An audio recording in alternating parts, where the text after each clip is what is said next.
Hallelujah. Dakilang Diyos, sasamahan niyo po kami sa oras na ito sa pakikinig ng iyong salita. Gamitin mo ako, Panginoon, na maging daluyan ng iyong revelasyon. Gamitin yung aking buhay, Panginoon, upang maging modelo at halimbawa sa aking mga kapatid, O Diyos. Lord, hindi lang po ako nakatayo dito para magsalita. Hindi lang ako nakatayo dito, Panginoon, para mag-lecture. Hindi lang ako nakatayo dito, Panginoon, kasi ako yung pastor. Kundi, Panginoon, sa iyong kaluwalhatian, Panginoon, ay itinatayo niyo ako upang patuloy na maparangalan kayo at kami bilang magkakapatid ay magkaroon ng pagkakaisa, magkaroon ng pagpapalakasan, Panginoon, sapagkat hinahangad niyo na ang iyong mga anak ay sama-sama, nagpapalakasan at walang nalalayo, Panginoon, bagkos lahat sila ay nagiging matibay sa pagpupuri, nagiging matatag para harapin ang kani-kaniyang buhay na ipinagkaloob niyo sa amin, Panginoon. Naniniwala kami, O Lord, na yung mga bagay na sasabihin niyo sa amin sa every time na kami nagsisimba, Panginoon, ay malaki yung kinalaman nito sa pang-araw-araw na buhay po namin, sa aming mga tahanan, eskwelahan, o ito'y sa trabaho man. Kaya, Panginoon, binubuksan namin ang aming puso, ang aming isipan, dahil meron kang sasabihin sa amin ngayon. Sa pangalan ng aming Panginoong Jesus, Amen. Palakpakan po natin ang Panginoon. Medyo ako po'y hihingi ng konting paumanhin, ano? Ako'y may ubo-ubo ng konti. Pero purihin ang Diyos. Naknandyan ba yung aking Bible? Mukhang naupuan yata ng mga kapayon. So, thank you. Buksan po natin ang ating mga Bible sa aklat po ng Genesis. Genesis chapter 3. Genesis chapter 3. From verses 1 to 7. Verses 1 to 7. Okay, nakalagay na po ito. Yan, sa wikang Tagalog. Mga kapatid, idalangin po natin muli. Tayo po ay muling hihiling sa Panginoon ng 100 pieces of Bible. Amen? Okay, hihiling po ulit tayo sa Panginoon sapagkat naubos na po yung mga Bible po natin. Kaya idalangin natin na muli magkaloob sa atin ang Panginoon. Okay? We need 100 pieces of Bible, Old and New Testament. Lahat po, ang goal po natin this year din, lahat ng mga kapatid po natin, tigi-tigisa po magkaroon ng Bible. At idalangin din po natin, kahit po mga kabataan, magkaroon tayo ng mga Bible na para sa youth. Di ba? So, magpe-pray din po tayo ng ganoon para po kahit bata, meron pong Bible. This year din, mga kapatid, dahil pag-uusapan po natin ang holiness and righteousness, meron pong mga values na itatanim po tayo. Sunod-sunod po yun, month by month, and bawat quarter, so meron po tayong 4 na quarter. Bawat quarter po, meron tayong values na itatanim sa church po natin. And then bawat week po naman, may mga topic po tayo na magpapatatag doon sa values na dapat matutunan ng church po natin. So sa loob ng 4 na quarter ng 2012, may 4 na matitinding values na matututunan po ang ating simbahan. Okay? So, purihin po ang Panginoon. Tingnan po natin ito. Bakit ito, mga kapatid, yung mensahe na nais kong ipagkaloob po sa atin? Sapagkat sa aking pong pagmumuni-muni, sa aking pong paghingi ng direksyon sa Panginoon, para po dito sa church, ipinapakita niya sa akin na sabi niya, meron akong gustong gawin sa church, kaya lang for so many years, sa matagal na panahon, hindi naging successful ang church. Dahil meron siyang problema sa kabanalan at katuwiran. So, ibig pong sabihin na posible ba na maging banal at maging tuwid ang isang mananampalataya sa kabila ng siya ay napapaligiran ng mga baluktot at mga napakaraming samot-saring mga tukso at sabi nga, yung kaaway, yung pagkilos niya, nagdo-double time. Hello? Diba? Ayaw naman po ng Panginoon na magtapik tayo ng magtapik nang may kinalaman sa kaawaan ng Diyos. Ayaw naman po natin magtapik na ang Diyos ay mapagpatawad sapagkat ang totoo, mga kapatid, talaga namang mapagpatawad, ang Diyos ay mapagbiyaya. Yun nga lang, mga kapatid, kung minsan ang kaaway ay talagang mapandaya. Hello? Now, ang kaaway ang mandaraya, sa kabila ng alam natin yun, pero tinitwist niya ang salita ng Diyos to the point isang bagay ay ayaw ng Diyos, pero nakikita natin ang sarili natin nasa sentro ng ayaw ng Diyos. Ganyan po ang kalagayan natin, mga kapatid. And we need, kailangan natin ng salita ng Diyos upang tayo ay mabuhay ng merong pananagumpay at mabuhay tayo, sabi nga, na napaparangalan natin ng ating Panginoon. Okay? So, ganun din po mga kapatid, sa lahat din ng mga pinagdaanan ko, and then yung mga as a church, mga kapatid, nakita ko po, meron talagang flow. Meron po talagang gustong gawin ng Panginoon. At ang resulta nito, mga kapatid, hindi lamang po tayo magiging itsurang mga parang banal na opo. Hindi po ganon. Ibig sabihin, mararanasan po natin ito in our family, in our business. Kung tayo ay mga estudyante, mararanasan nyo magiging kakaiba ang inyong performance sa eskwelahan. Ilan sa atin excited? Kasi di ba pag sinabi natin kabana, kabana yan, ibig sabihin may gano'n ka sa ulo, yung puting malaki ilaw. No? Ano pa yung tsura ko no pag naglalakad ako? God bless you. Amen. Hallelujah. Ganun ba ang kabanalan? So hindi po mga kapatid, I believe yung kabanalan, it is something that we will enjoy life. It is something that we will enjoy yung kalooban ng Panginoon sa buhay po natin. Okay? So, sabi ng John 3:7, ito po yung konteksto na si Eva at si Adan ay tinukso ng Diablo. Dito po sa Genesis chapter 3, dito po nagsimula ang kasalanan. Now, itong taon po ng 2012 mga kapatid, gusto ko po tingnan natin itong mga verse na ito. Ano ang sinasabi nito sa aking bagong taon? Ano ang sasabihin sa akin ng verse na ito sa aking pamilya, sa aking sarili, sa aking trabaho ngayong taong 2012 sa pamamagitan ng verse na ito? Okay? Tingnan po natin mga kapatid. Ang ahas ang pinakatukso sa lahat ng hayop na nilikha ng Panginoon. Number 1 mga kapatid, gusto ko pong tingnan po natin ang ahas. Sabi nga po natin ahas. Okay. Sabi dyan, yung ahas mga kapatid, ang pinakatukso sa lahat ng hayop. Okay? Now, gusto ko pong ipakita mga kapatid, ang nagpabagsak sa tao ay isang hayop. Hello? Gusto ko pong maintindihan natin ito mga kapatid.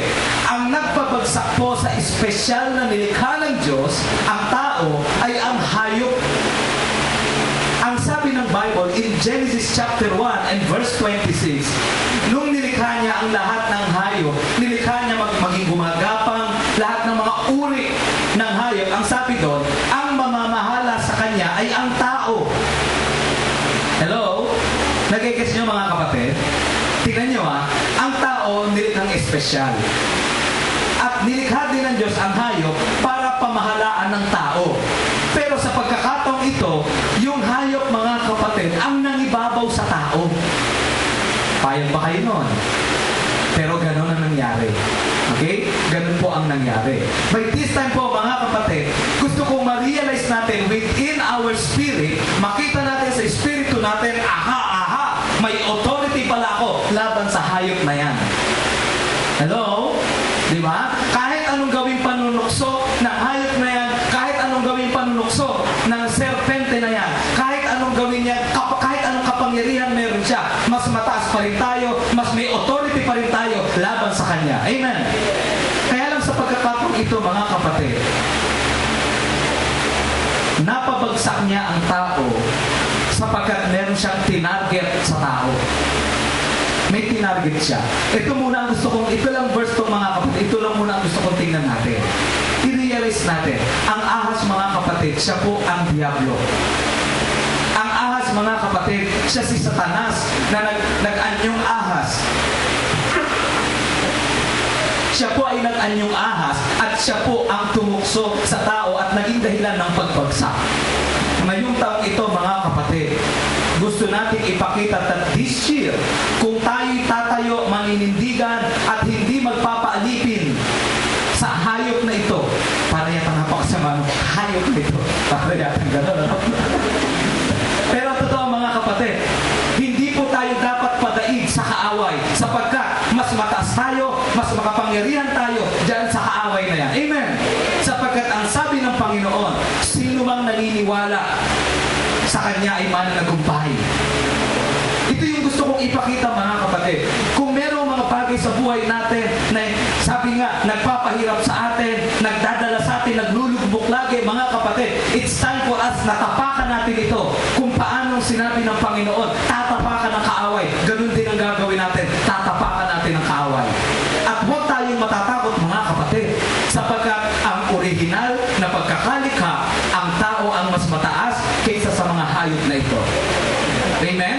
Kahit na siya yung ginamit para bumagsak ang tao, pero titingnan natin ang kanyang taktika, titingnan natin ang kanyang diskarte, bakit bumagsak ang mga unang tao.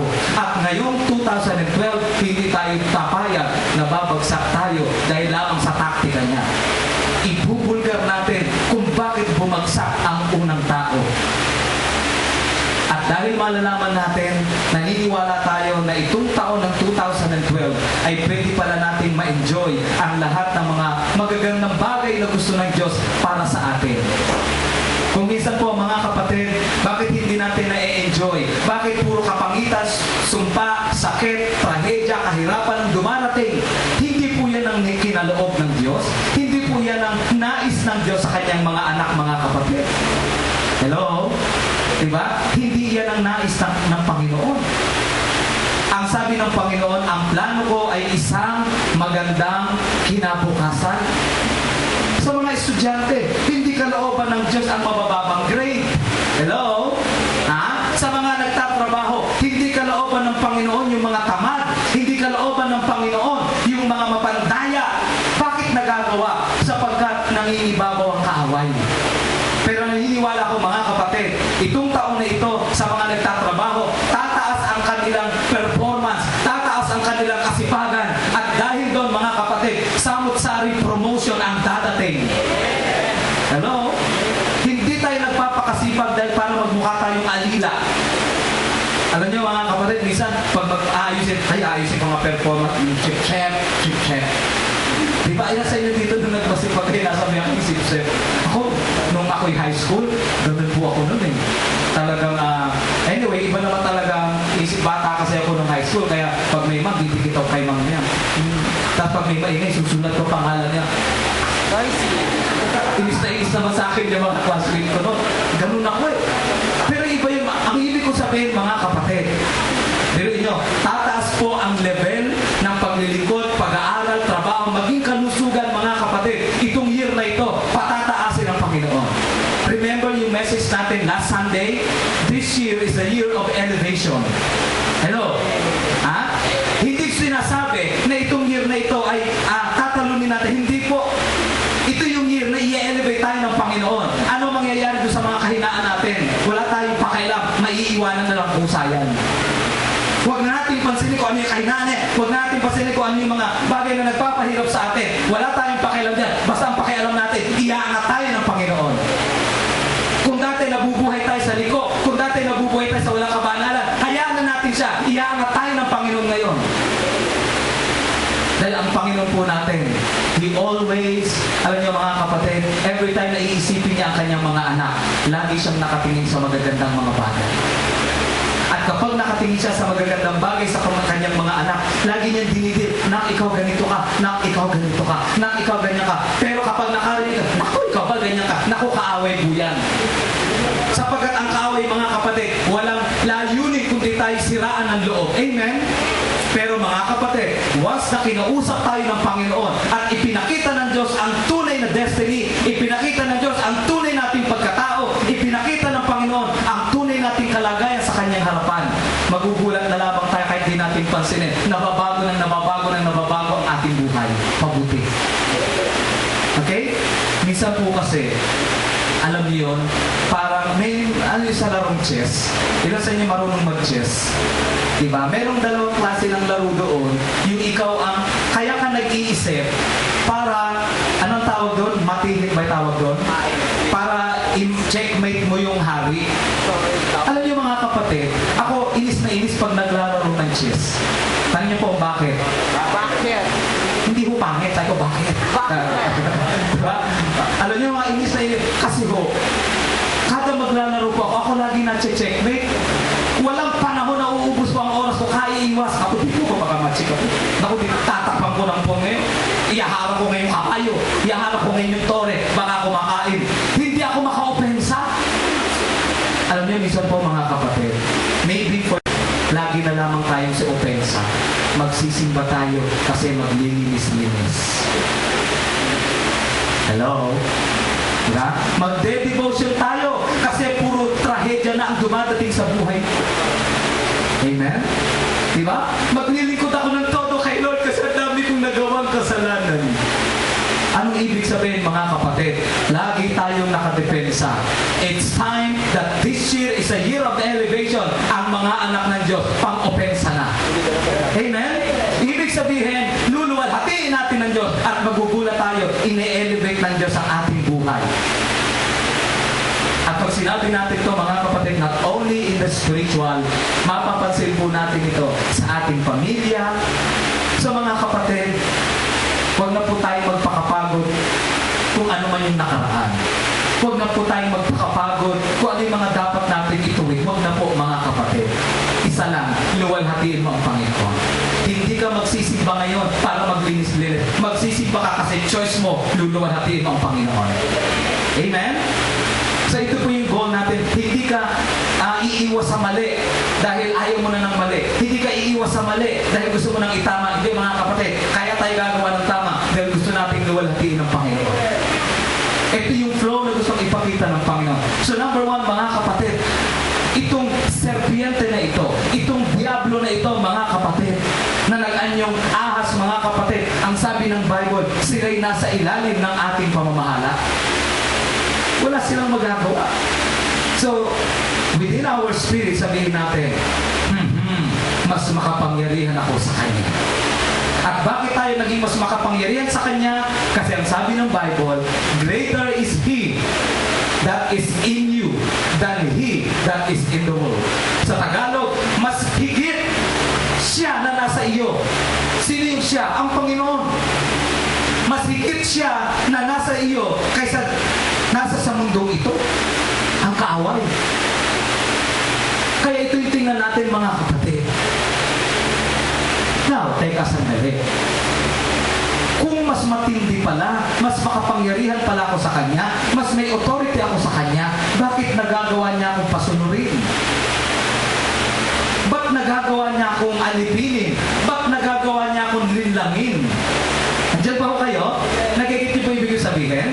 Kung bakit ginawa ko ng Diyos na mas higit sa mga ito, pero bakit nagagawa niya na ako'y mapay sa ilalim sa Kanyang kapangyarihan?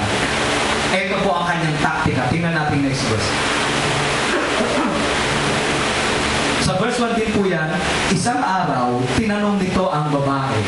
Sabay-sabay nga natin basahin magmula simula. Isang araw, 1 to ready, begin.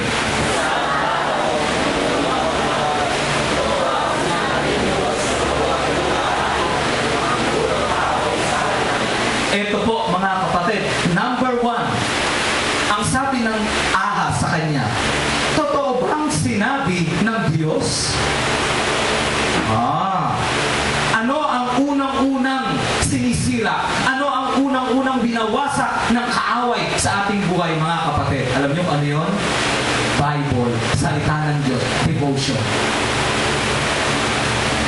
Ang una niyang gagawin, totoo ba na talagang pag nag-devotion ka at inuna mo ang pagkain, hindi na mabisa ang araw mo?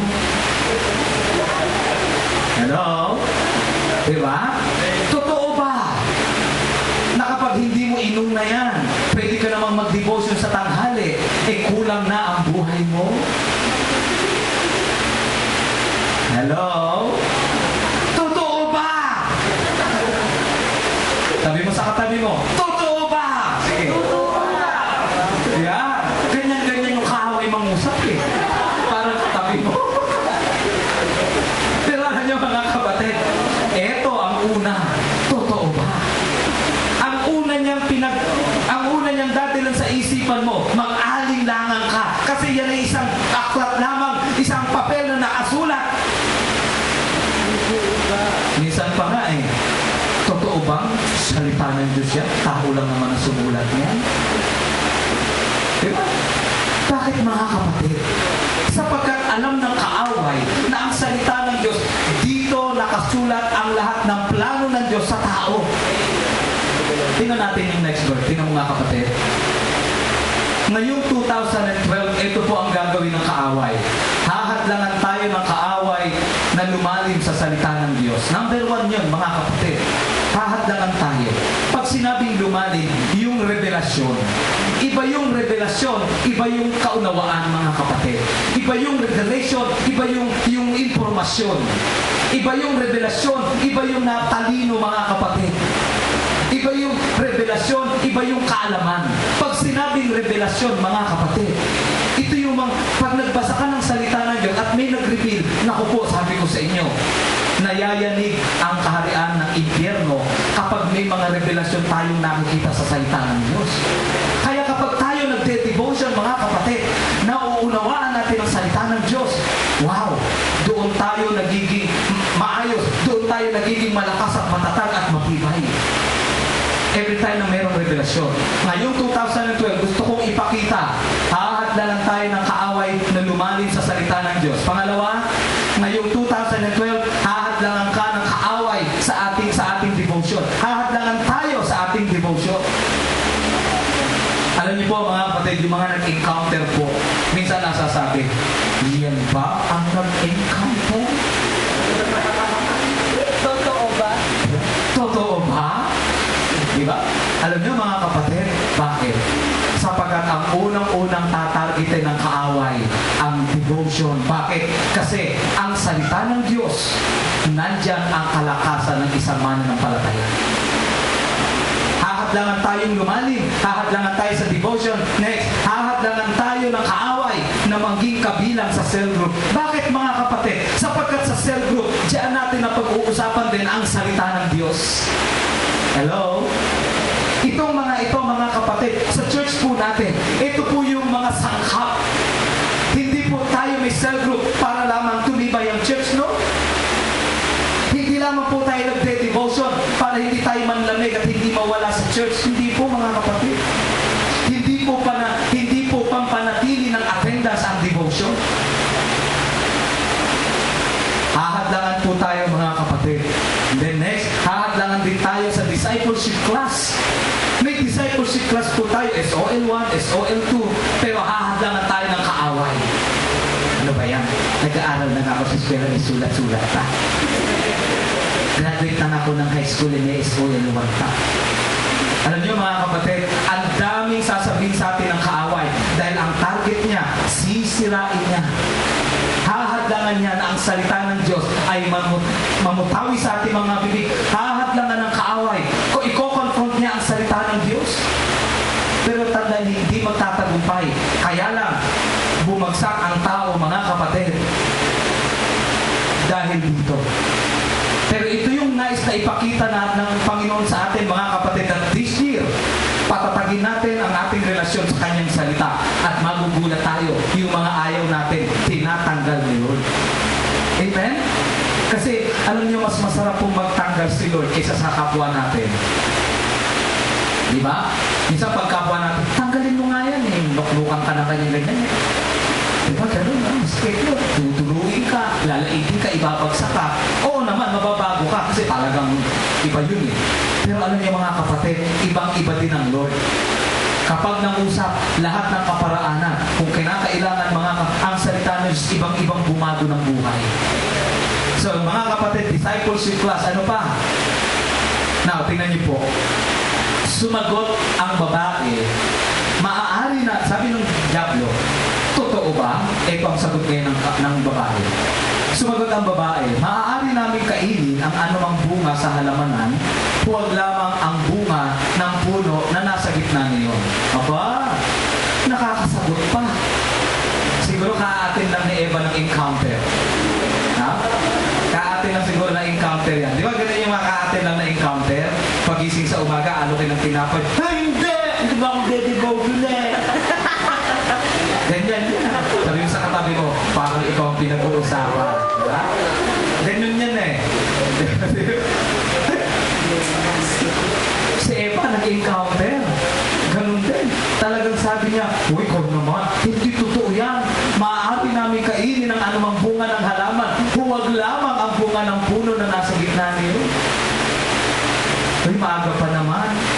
umabot ka ng sakto sa church. Ay, hindi!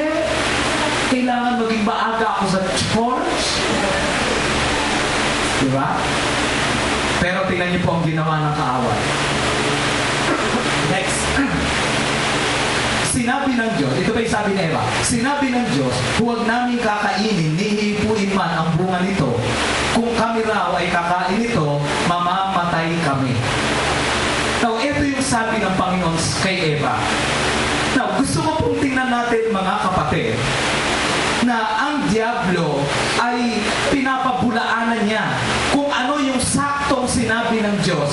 Ang ginagawa ng kaaway, tingnan nyo ginagawa ng kaaway, pinapabulaanan niya yung totoo.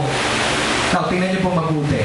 Sinabi ng Diyos, huwag namin kakainin, nihihipuin man ang bunga nito. Kung kami raw ay kakain nito, mamamatay kami. Ang tanong ko mga kapatid, nung kumain ba si Eva ng prutas, namatay po ba sila? Hindi. Ang tanong ko, sinungaling po ba ang Diyos nung sinabi niya mamamatay sila o hindi? Hindi rin. Hindi sinungaling ang Diyos. Okay? Pero hindi namatay sila. Therefore, mga kapatid, bakit ganun? Sapagkat, now listen, sapagkat, every time nakakausapin ng Diyos ang anak niya, siya ay nangungusap sa spiritual na level. Nag-get niyo ba mga kapatid? Hindi siya nangungusap sa mga anak niya sa paraang physical or flesh. Nung sinabi ng Panginoon kay Eva, sabi niya, pag kinain mo yan, mamamatay ka. Ang ibig sabihin, may pagsuway kang gagawin. Okay? Pero ang sabi ng Diablo, tingnan nyo, God talk to them in the spirit. Doon tayo kinakausap ng Diyos mga kapatid, in our spiritual realm.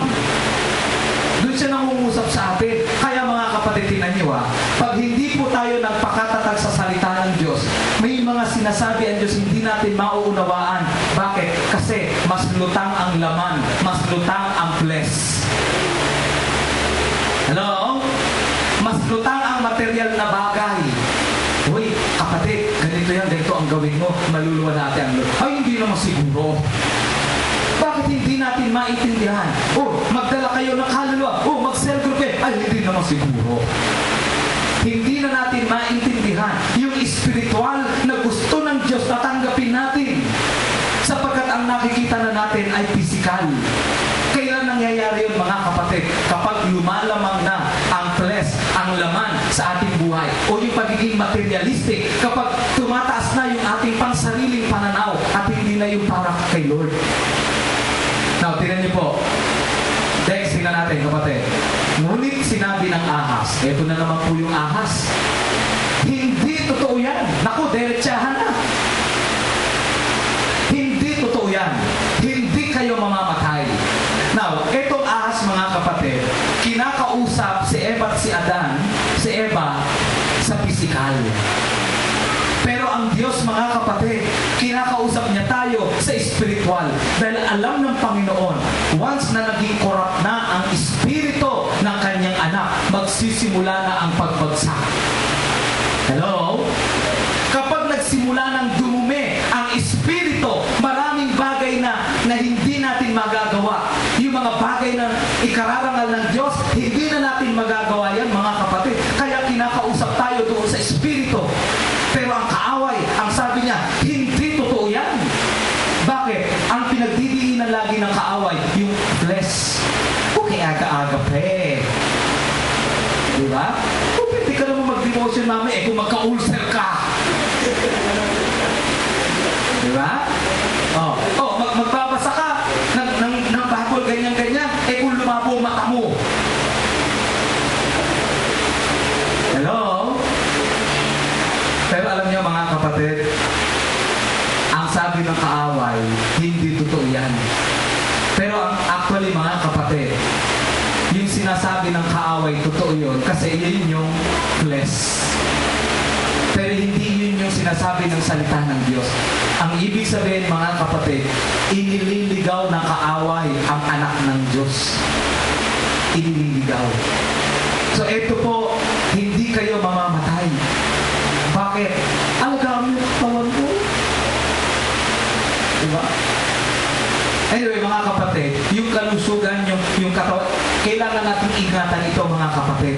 Pero ang gusto kong makita natin dito, isa sa taktika ng kaaway, lagi niyang iaangat ang laman. Lagi niyang iaangat mga kapatid, ang motibong pang sarili lamang. Okay, next.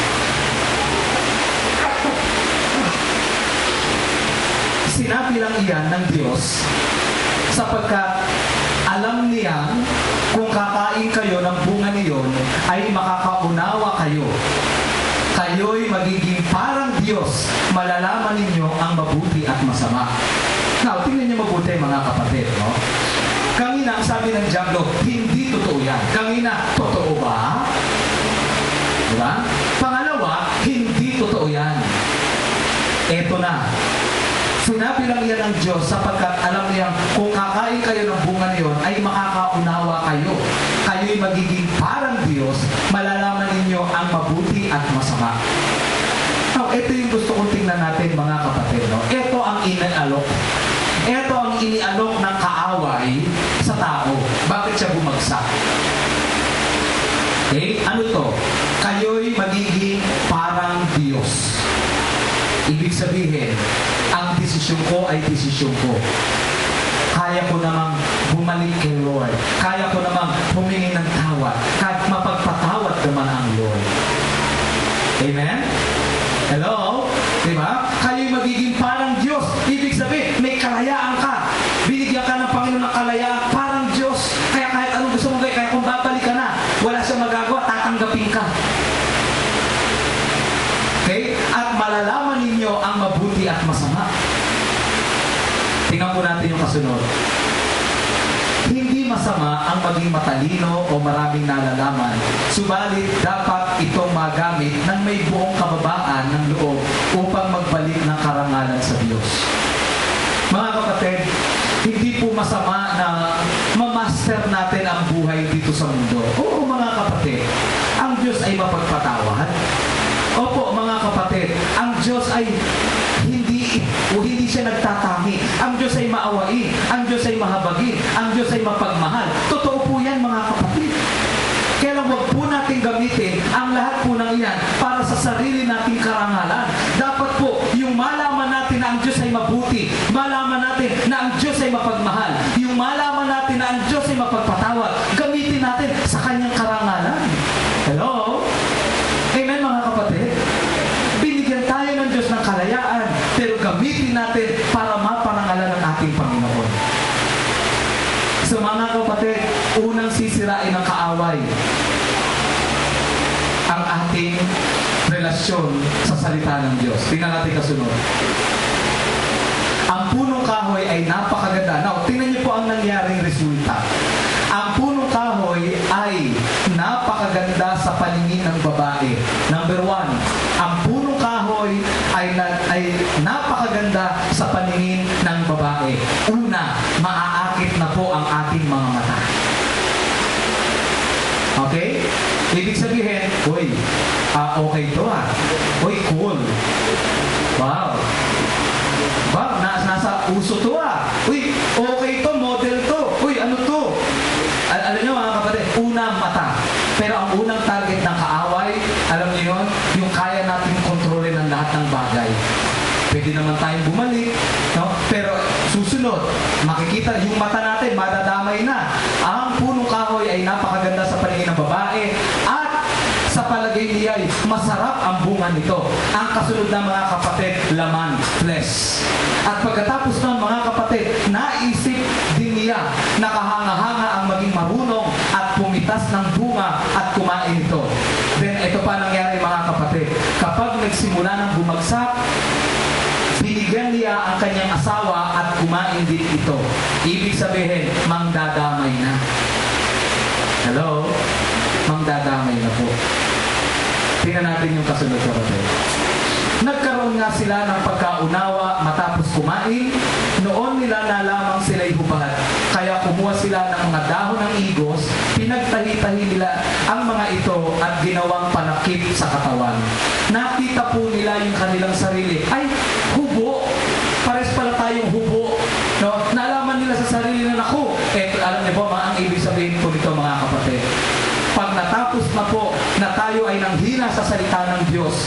Ang resulta, sunod-sunod na po ito mga kapatid. Kahuli-hulihan, kapag nandun na tayo sa kasalanan, aagawin na ang kagalakan sa buhay po natin.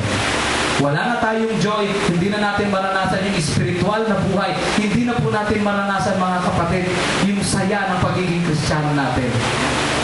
Deep inside mga kapatid, bakit dito? Naunawaan nila, napagtanto po nila ni Eva at ni Adan. Ngayon, sige kapatid, pakikuhan. Magpahalaga sa salita ng Diyos, devotion, Sunday celebration, discipleship class, and cell group.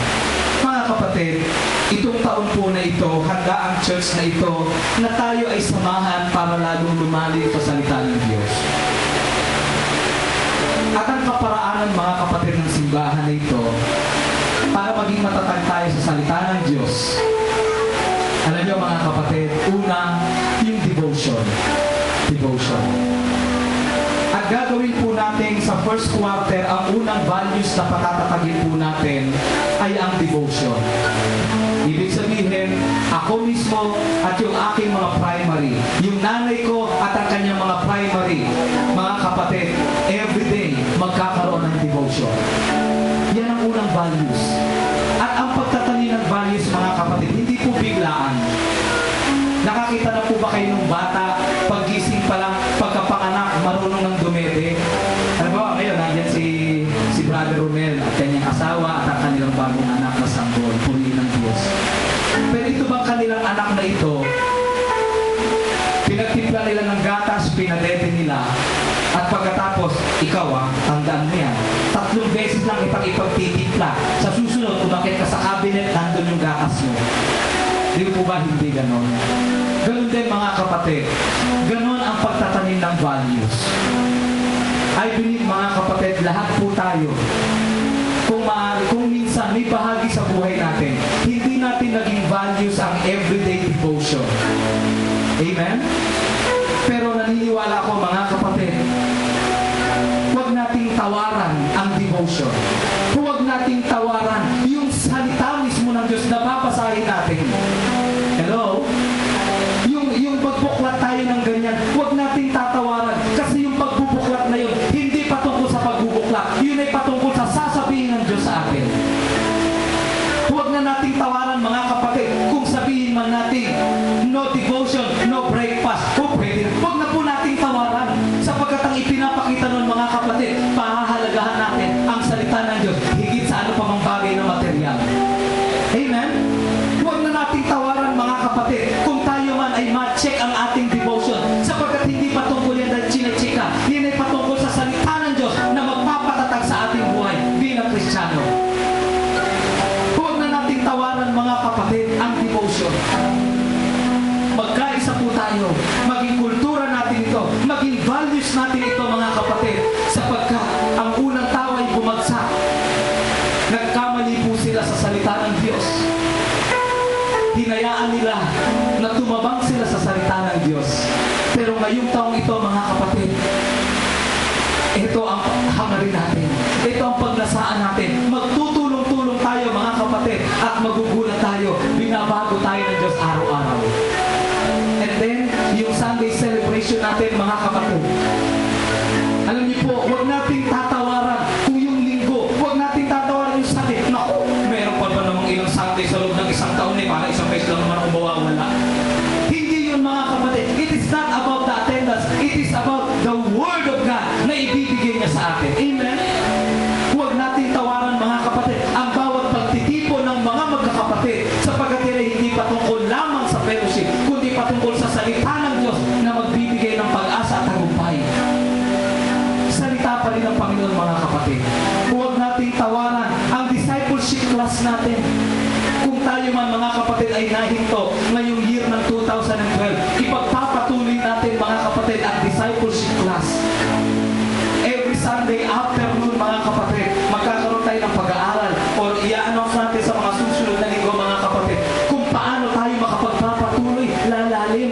Hindi lamang po yung every Sunday, kundi may mga pag-aaral pa po tayo. Ang resulta, magiging mga disipulo tayo ng Panginoon. Kaya po yung mga kagagraduate lamang ng post-encounter, ng ating encounter.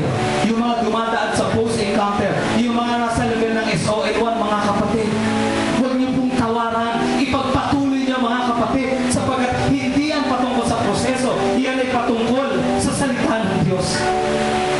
Amen? Huwag po nating tawaran, mga kapatid. Huwag po nating tawaran ng cell group. Huwag po nating tawaran, mga kapatid. Sapagkat iyan yung panahon na ang mga magkakapatid. Sapagkat yung cell group mo, yan yung pamilya mo na magdadala sa iyo sa mas malalim na salita ng Diyos. Mararanasan mo ang salita ng Diyos sa relasyon na pamamaraan. Mararanasan mo ang salita ng Diyos sa konteksto ng may kasama ka, may kapatid ka, may kaagapay ka, cell group, mga kapatid. Ang hirap nung nagsisimba ka, uuwi. Ang sarap nung meron kang pamilya sa loob ng simbahan. Amen? Ang sarap nun. Kaya nga, mga kapatid, kung wala pa po tayong cell group, idalangin natin sa Panginoon, Lord, tulungan mo po akong pahalagahan ko itong mga bagay na ito. Mga kapatid, 1, 2, 3, 4. Ito yung mga bagay na gusto nating pahalagahan sa ating church. Ito yung mga bagay, mga kapatid. It is not about attendance. It is not about your upuan. It is about the Word of God. Ito'y patungkol sa salita ng Diyos. Kaya po sa oras na ito, mga kapatid, maaari ko po bang anyahan tayo tumayo?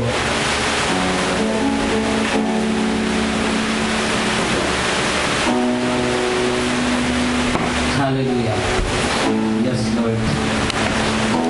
Tayo po'y pumikit at tayo manalangin. Dakilang Diyos, sa oras po na ito, ipakita niyo sa amin ang aming pangangailangan sa iyong salita. Lord, kung minsan parang hindi namin maintindihan, maunawaan ang Bible, minsan ba ang dating sa amin parang masyadong napakalalim. Pero Panginoon, tulungan niyo kaming ma-inlove sa iyong salita.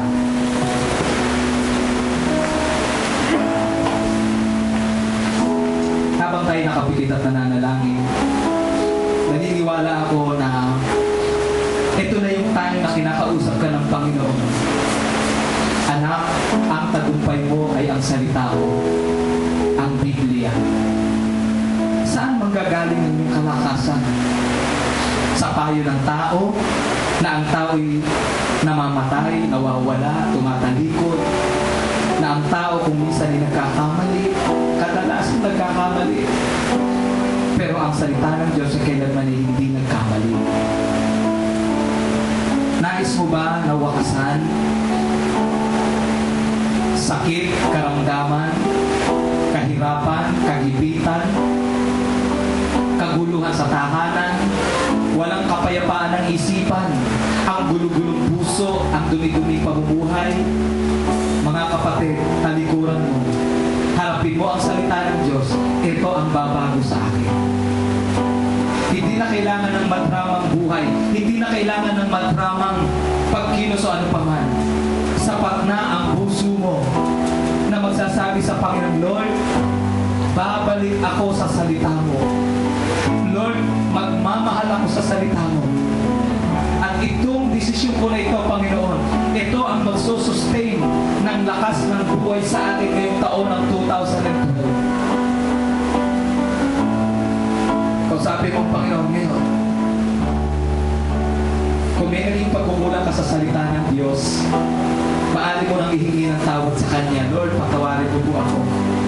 Lord, ang totoo, tinawag-tawaran ko ang salita mo.